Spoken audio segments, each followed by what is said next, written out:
बागेश्वर जिला न्यायालय के सत्र न्यायाधीश पंकज तोमर की अदालत ने विदेशी मूल फ्रांस की महिला तथा एक अन्य स्थानीय व्यक्ति को चरस तस्करी के आरोप से दोष मुक्त कर दिया है।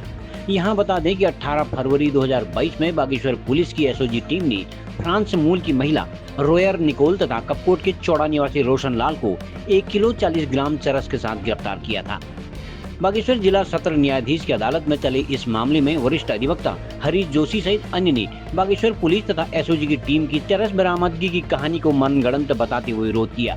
रॉयल निकोल के अधिवक्ता हरीश जोशी ने अदालत को बताया कि विदेशी मूल की महिला की गिरफ्तारी तथा अन्य कानूनी कार्रवाई के दौरान मौके पर कोई भी अनुवादक मौजूद नहीं था, जिस कारण फ्रांस मूल की महिला को कानूनी प्रक्रिया की जानकारी नहीं हो सकी।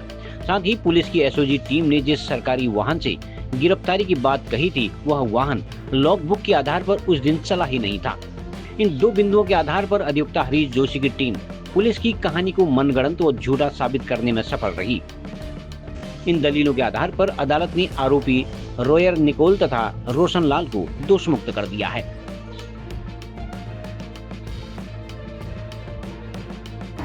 बागेश्वर एसओजी प्रभारी तत्कालीन एसओजी प्रभारी ने 18/2/2022 को एक सूचना पर यह बताया था कि उन्हें एक सूचना मिली है कि कपकोट से कोई महिला जो है चरस लेकर बागेश्वर की ओर आ रही है। इस पर एसओजी प्रभारी बागेश्वर जो थे, तत्कालीन एसओजी प्रभारी बागेश्वर कुंदन रौतेला अन्य पुलिसकर्मियों के साथ जो है मौके की ओर जाते हैं, ऑपरेशन पर चलते हैं और चलने वाले कहते हैं कि खाईबगढ़ नया पुल के पास जब वो पहुंचते हैं तो खाईबगढ़ नया पुल के पास उन्होंने किसी को आते हुए देखा, वाहन चेक कर रहे थे, आते हुए देखा, रोका तो रोकने के बाद एक मोटरसाइकिल में रोकी और मोटरसाइकिल का सवार जो है भागने का प्रयास करने लगा और उसके बल पूरे पर हुआ गया तो देखा वो एक महिला थी और महिला ने को देखा, उससे पूछा तो उसके पास चरस थी और उसने अपना नाम जो था जनरल इंक्वायरी में उसने अपना नाम Royal Nicole Royal Andre France का होना बताया, जो बलबड़ा कस्टोडी में रहती थी। ये पुलिस की कहानी है। इस पर पुलिस कहती है कि हमने जो है एसओजी प्रभारी ने कहा कि फिर तत्कालीन सीओ साहब को मौके पे बुलाया गया। सीओ साहब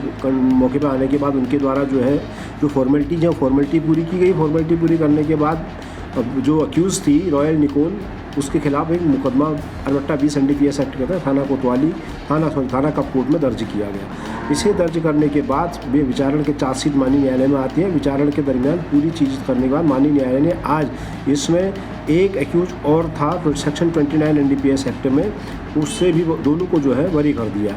बरी करने में जो हमारा तो मेन डिफेंस था, क्योंकि अभी माननीय न्यायालय का खाली जजमेंट प्रोनाउंस हुआ है, जजमेंट अपलोड नहीं हुआ है, तो इसलिए पूरा जजमेंट हमने पढ़ा नहीं है।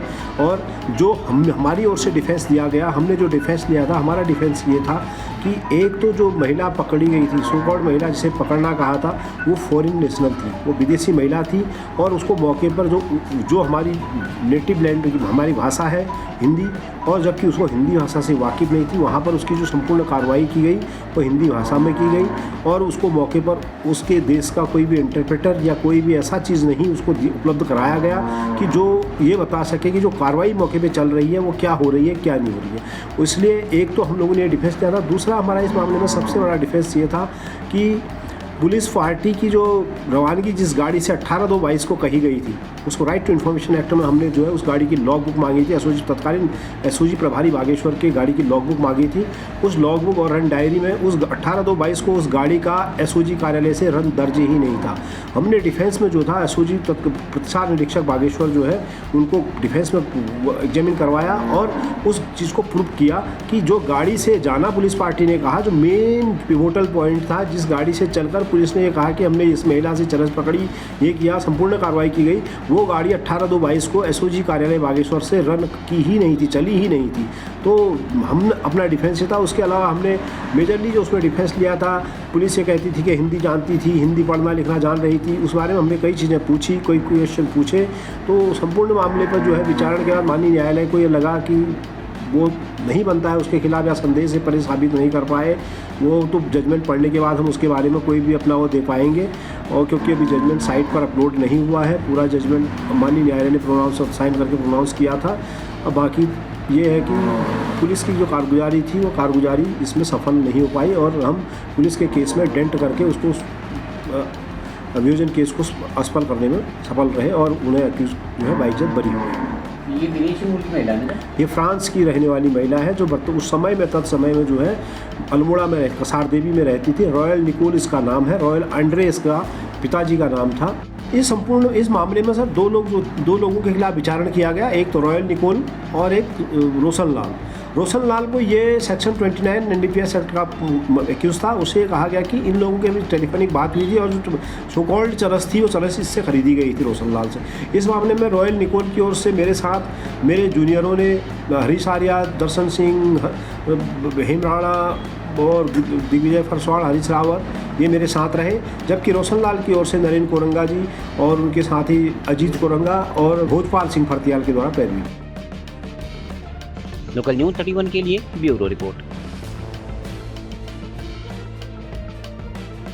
जहां हर सुगंध में बसी हो जड़ी बूटियों की शक्ति, वही है गोदावरी धूप और अगरबत्ती। प्रकृति की शुद्ध खुशबू, गोदावरी धूप और अगरबत्ती के हर कण में